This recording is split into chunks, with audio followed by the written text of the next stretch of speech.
Boa tarde, gente. Tudo bem com vocês?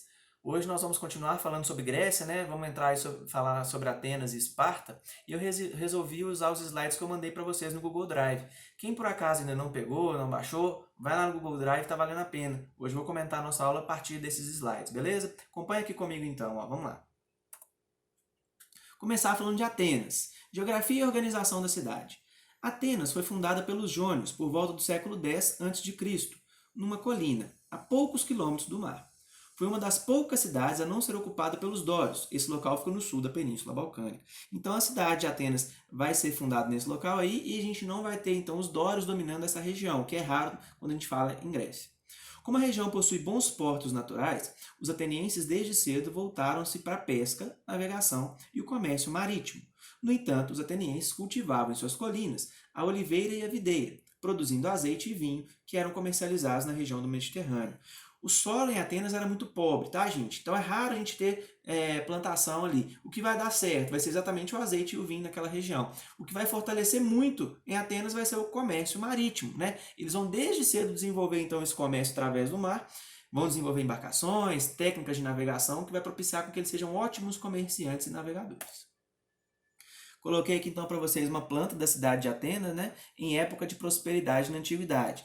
Aqui se repara que tem a parte alta da cidade, tem a parte baixa, que nós vamos comentar um pouquinho mais detalhado sobre cada uma dessas partes aí. A Acrópole, que é a parte alta, né? É a parte do estado construída nas partes mais altas do relevo da região. A posição tem tanto valor simbólico, elevar e enobrecer os valores humanos, como estratégico, pois dali podiam ser melhor defendida. Era na Acrópole das diversas cidades que se construíam as estruturas mais nobres, tais como os templos, e era conhecida como lugar sagrado.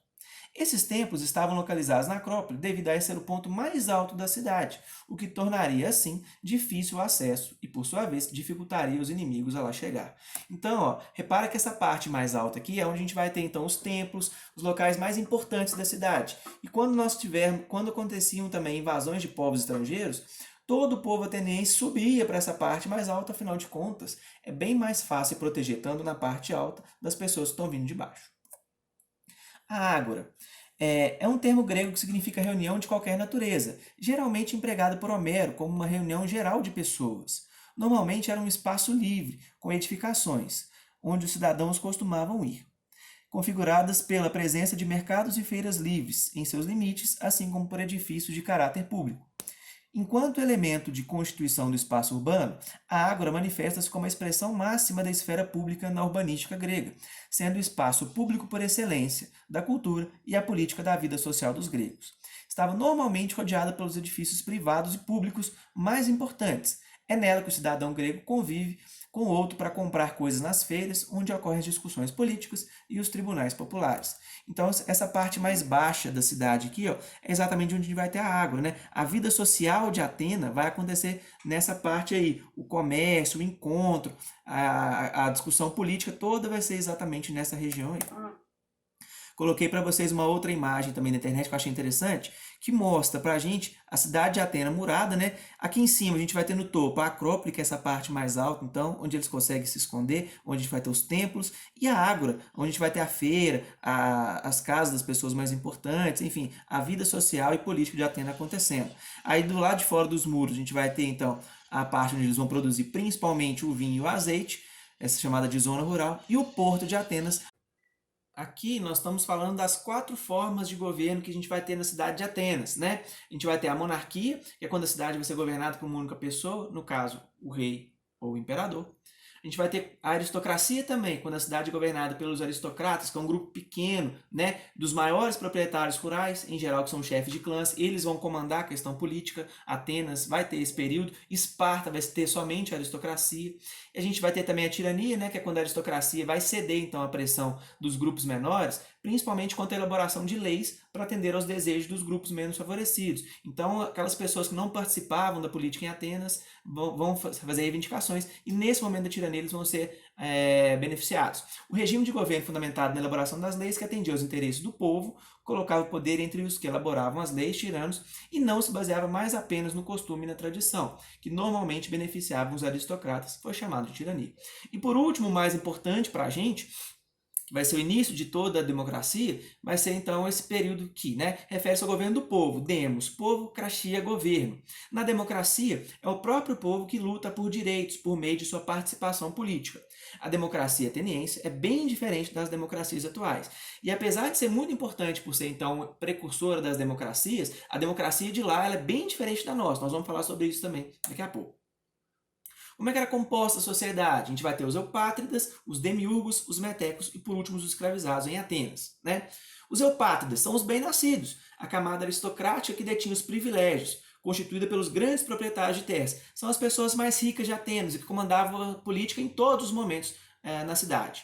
Os demiurgos são artesãos, comerciantes e pequenos agricultores. No primeiro momento, eles são livres, mas não são cidadãos. Depois a gente vai ver que isso vai modificar com a política ateniense. Metecos, estrangeiros que moravam em Atenas, dedicando-se ao comércio e ao artesanato. Não possuíam direitos políticos e nem podiam comprar terras. Esses caras aqui, nem mesmo quando a gente vai ter a democracia sendo experimentada em Atenas, eles não vão ter direitos políticos. E por último, os que não têm direito político de maneira nenhuma, os escravizados, que são prisioneiros de guerras ou descendentes, e seus descendentes ou por dívidas. E aqui é fundamental, já falei no nosso último vídeo, gente, tem duas maneiras de ser escravizados nesse momento em Atenas. Ou por batalhas em guerras, ou por dívida, quando não consegue pagar aquilo que ele deve, tá? Aí eu fiz para vocês aí uma pirâmidezinha mostrando mais ou menos como é que seria a sociedade, né? Em cima os eupátridas, os demiurgos, metecos e escravizados. Democracia em Atenas. Os demiurgos estavam insatisfeitos com o regime aristocrático que vigorava em Atenas. Somente os eupátridas, que eram os mais ricos, podiam ocupar cargos públicos e, consequentemente, comandar a política. Com isso, os artesãos, comerciantes e soldados, que são exatamente os demiurgos, vão passar a exigir participação nessa vida política da cidade. Já os camponeses querem o fim da escravidão por dívida. Então a gente tem duas reivindicações importantes. Os demiurgos eles querem participação política, enquanto os camponeses eles querem abolir a escravidão por dívida. E a gente começa a ter algumas mudanças em torno dessa democracia. A primeira delas vai ser feita pelo solo, né, que vai acabar então com a escravidão por dívida. Outra coisa que ele vai estabelecer, ele vai dividir os cidadãos em 4 categorias de acordo com o grau de riqueza agrícola. Dessa forma, os privilégios que antes cabiam aos bens-nascidos passam agora a ser reservados aos mais ricos. E aqui é importante, gente, porque o solo vai mudar então a forma de divisão. Agora a questão não é mais só a questão do nascimento. O que vai ser importante vai ser acúmulo de bens, de riqueza, tá? Só que as reformas do solo não vão solucionar todos os problemas. Atenas vai ficar por um tempo ainda com alguns problemas sociais. O Clístenes vai trazer uma solução melhor para esse problema. A população ateniense com Clístenes vai ser dividida em 10 tribos ou demos. Na democracia implementada por Clístenes, todos os cidadãos desses demos, ou seja, os homens com mais de 18 anos, nascidos em Atenas e filhos de pais e mães atenienses, poderiam participar da eclésia, uma assembleia popular que funcionava normalmente na praça da cidade. E aqui é importante a definição, então, de quem são as pessoas que podem participar da vida política em Atenas. Somente homens maiores de 18 anos, nascidos em Atenas e filhos de pai e mãe atenienses, poderiam, então, participar da política. Eles eram cidadãos. Repara, gente, então, que a democracia ateniense ela é bem limitadora em relação a quem pode participar dela, tá? Essas propostas eram encaminhadas à Boule, um órgão formado por 50 representantes maiores de 30 anos, eleitos pelos cidadãos para representar os demos nesse órgão. Os membros da Boule analisavam as propostas e podiam ou não sugerir mudanças. Em seguida, a proposta voltava para a Eclésia, que realizava a votação final. As decisões tomadas pela Eclésia eram irrevogáveis, ou seja, o povo passava a ser o principal detentor do poder político em Atenas. Disso surgiu o termo democracia, para designar essa forma de governo na qual o povo é soberano. Então, a partir desse momento, as pessoas, os cidadãos atenienses começam a decidir a política. Só tomem cuidado, porque nem todo mundo é cidadão em Atenas. Nenhuma mulher é cidadã, escravizado não é cidadão, estrangeiro não é cidadão, dentre outros, tá? O Clístenes ainda vai fazer uma mudança importante, que é a criação do ostracismo. Para tentar impedir que as pessoas acabassem com a democracia em Atenas, ele vai criar uma punição que corresponde ao exílio de 10 anos. Todo indivíduo, então, que fizesse alguma coisa contra a democracia em Atenas, ele era obrigado a sair da cidade de Atenas por um período mínimo de 10 anos. Isso é chamado, então, de ostracismo. Aqui coloquei para vocês o funcionamento, então, da democracia ateniense. Tem no livro de vocês também, para vocês entenderem melhor, né? A gente vai ter, então, a Eclésia, a Boule, os projetos de lei sendo regulados para cá, e a gente vai ter alguns outros órgãos importantes aí também, tá? A, a democracia em Atenas é caracterizada pela participação de todos os cidadãos nas decisões políticas. E aqui é outra diferença importante, tá, gente? Isso a gente chama de democracia direta. Diferente da nossa democracia. É impossível todos os cidadãos brasileiros, por exemplo, irem no Congresso e tentar participar da vida pública. Então, o que nós fazemos hoje em dia? Nós escolhemos os nossos representantes. Então, a democracia atual ela é indireta. Essa época, não. Como a cidade era relativamente pequena, todos os cidadãos podiam participar, por isso que ela era direta. Né? E essas reuniões aconteciam na Ágora, que era a praça principal, para aprovar leis e votar em candidatos e cargos administrativos. Todos os cidadãos então eram envolvidos nas decisões políticas e, portanto, se diferenciava da monarquia, onde só o rei mandava, e da oligarquia e aristocracia, onde somente alguns poucos participavam. Apesar de garantir a participação, é importante sempre lembrar essa parte, um grande número de pessoas eram excluídas das decisões políticas. Afinal, somente os homens nascidos em Atenas e filhos de pai e mãe atenienses podiam participar. Mulheres, escravizados, estrangeiros, sempre excluídos desse processo. Meninos, esse ponto é muito importante, tá? Essa questão aí de quem podia participar da democracia ateniense. Ser cidadão era algo muito importante e valorizado naquela época em Atenas. Por esse motivo, havia uma preocupação em formar cidadãos preocupados para participar da vida pública. Os meninos começavam a ser orientados desde criança para essa função, com base no ensino amplo. Né? Então, as crianças, os homens, eram treinados desde criança para participar da vida pública e política ateniense.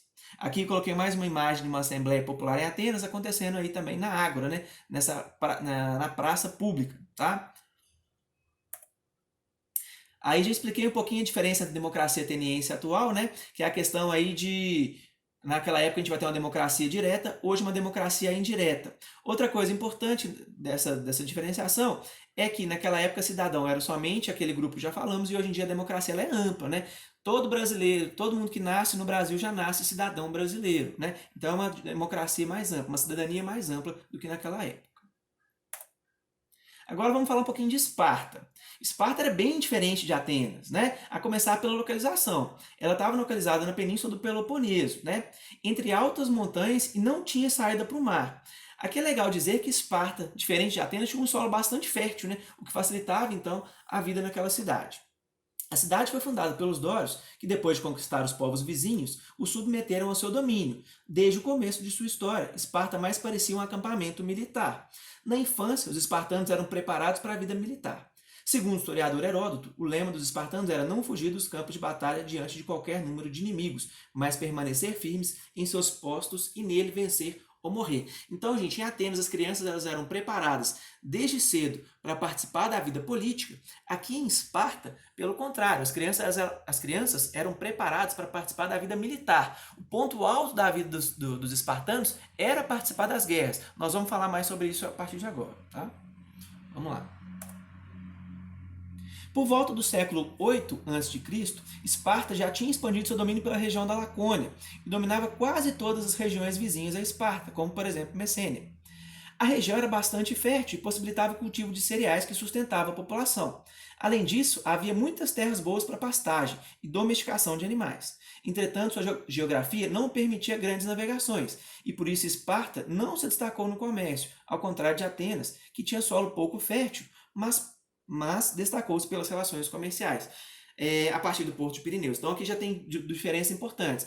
Uma era mais fértil que a outra, só que Esparta era mais fértil que Atenas, porém Atenas vai desenvolver o comércio marítimo que Esparta não vai ter. Coloquei uma imagem também de um guerreiro espartano, né, que está na internet, de um hoplita, depois vocês podem conferir direitinho. E montei também a pirâmide para vocês da sociedade em Esparta. No topo da pirâmide espartana, nós vamos ter os espartanos, né, que eram os donos das melhores e maiores terras, e os únicos que podiam ocupar cargos políticos e militares. Os espartanos são um descendente direto dos dórios, né, os povos que vão fundar então a cidade de Esparta. A gente vai ter depois deles os periecos, que eram homens livres, só que eles não tinham direitos políticos, dedicavam-se ao artesanato, ao comércio ou ao cultivo de uma pequena propriedade em Esparta. E por último, nós vamos ter aí as pessoas que vão, de alguma maneira, sustentar a sociedade, os ilotas, né? Descendentes dos messênios, povo derrotado pelos espartanos. Os zilotas eles eram de propriedade do Estado e podiam ser entregues aos cidadãos espartanos para trabalhar. E aqui é legal dizer, gente, os zilotas eles não são escravos, né? Eles têm que trabalhar de maneira forçada para o governo espartano, só que eles são ligados à terra. Eles não saem da terra para poder pertencer a uma pessoa, beleza? Coloquei mais um avisozinho para vocês aqui. Os espartanos, esses caras aqui, vão dedicar à vida militar e à guerra. Em Esparta, então, a forma de governo que a gente vai ter vai ser a oligarquia. O governo de Esparta pode ser definido como uma oligarquia, palavra de origem grega que quer dizer governo de poucos, ou governo exercido por uma minoria. Só que em Esparta a oligarquia dela é diferente da que tinha em Atenas. Olha só. A oligarquia foi a forma de governo que predominou em toda a história de Esparta. Essa forma de governar se caracterizava por um regime que havia 2 reis, provenientes das 2 famílias mais ricas de Esparta. A gente chama esse governo de diarquia, tá? 2 reis. Para auxiliá-los no governo, havia ainda um conjunto de anciãos, formado por cidadãos espartanos com mais de 60 anos de idade. Eles eram aclamados para o cargo, ou seja, escolhidos por seus pares para ocupá-lo e nele permaneciam até a morte. Além dos reis e dos anciãos, a administração espartana contava com uma espécie de conjunto de prefeitos que permanecia pelo período de 1 ano no cargo. Então a gente vai ter 2 reis em Esparta, geralmente um ligado à questão das guerras, a questão militar, que vai sempre participar das guerras, e o outro mais a questão administrativa da cidade espartana. Tá?